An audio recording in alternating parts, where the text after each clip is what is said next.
What up? It's the real Keith, any other fabrication of your imagination. And I'm back with another Rekkyou Sensen review, chapter 32. The chapter starts with Mikhail's backstory. We find out his dad was a journalist, and his dad's favorite saying is, "The truth is stronger than anything." He spent most of his year chasing stories and writing articles. Mikhail never knew where his father had been or what he was doing. He always seemed angry about something. His mother told his dad to stop chasing the truth and pay attention to his family. And then one day, she was just gone like a wally from a tourist in Times Square. It seems like Mikhail had a pretty rough life too growing up. The only voices he would hear other than his father was the sound from the animals outside. For fun, he would trace the labels on cans or the stains on the floor. He didn't question it and just thought that's how life was. And then one winter when he was 8, his father never returned. And then one day when he was starving, a wolf came into the cabin and he killed it and started eating it.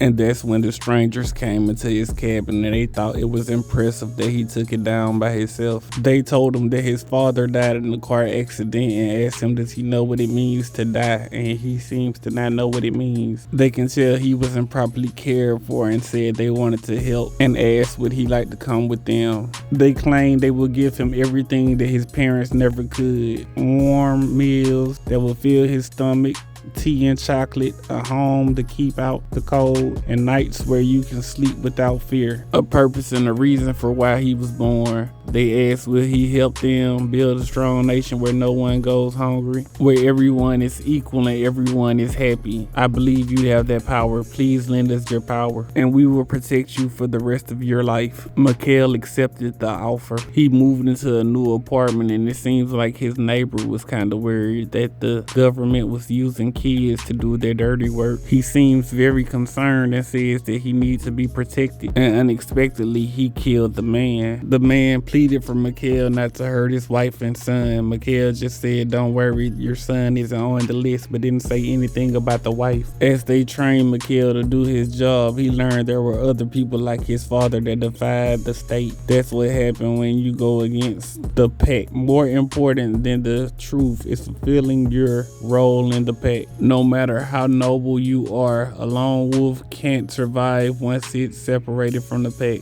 Just like the wolf that I saw that winter. They introduced us to a woman named Irina who had just finished her training and assigned to a special unit called Volt. The crazy thing about Irina is she didn't need an oxygen mask. She had stasis cells just like Mikhail and she became his partner. They feel like there are places that are easier to access with a woman by his side. They feel like since they are the same, they would get along good. And they want the two to have kids together. Nobody has ever paired two thesis cells users together and told them not to worry because they will raise the child for them. And if it turns out successful, they want to breed through surrogate mothers for the sake of building a stronger nation. They pretty much didn't have a choice than agreed. And then their daughter was born. It says we weren't born because of our parents wanted us, but because our nation wanted us. And after Mikhail saw her, he didn't know how to act. He didn't smile. He didn't know what to do. He felt like every other father who had their first child didn't know what he was feeling. Irina said the same thing, and she says when this child grow up, will she be forced to do the same thing they did? But she has no right to say this. She just wants her to live a normal life. She thinks she's being selfish, and Mikhail says he wants to take a closer look. He picks her up and the doctor says that it's time for her examination, and Mikhail says they can't raise the child themselves. A few years pass and the little girl is a little older. She asks Mikhail to make her some macaroni and asks him is he okay.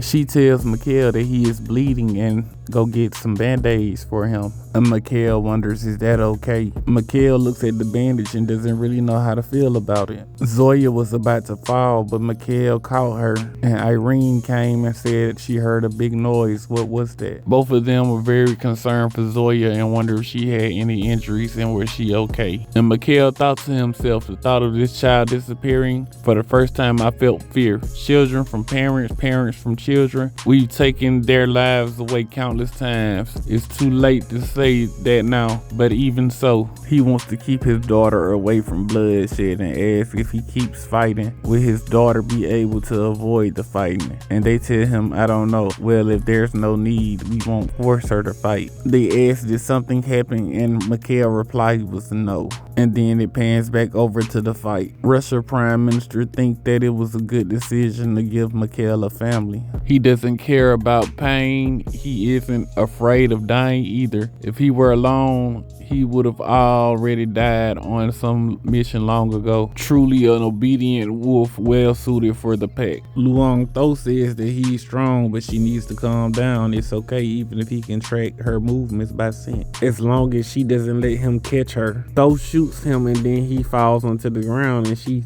jumps on top of him, leaving a massive crater. And this was a very deep hole. This shocked the rest of the crowd for how deep it was with her little body. Mikhail says with her body she should only be about 50 kilograms, and even with a proxy hero strength, it shouldn't be as destructive as that. It's just her ability. And Tho asks, you're a father, aren't you? She said she was gonna let him live because he has a family just like her, and because she knows what it feels like to lose a father, but she probably can't beat him without killing him. She apologizes because she has a family too, and we see her standing above him and her eyes are kind of like glowing, showing that she activated her ability, and that's where the chapter ends. I'm glad to see Mikhail as a family man, and Russia Prime Minister is a fucking asshole. Forced that man to have a family and then turned them into a sperm bank. But he does really care about them, and I wonder what Luong Tho ability actually is. I guess we'll find out on the next chapter. But that's all I got for you today. For more Rekkyou Sensen chapter reviews, and if you like versus battles, like, share, subscribe, and comment. It doesn't cost you a dime while it costs me time.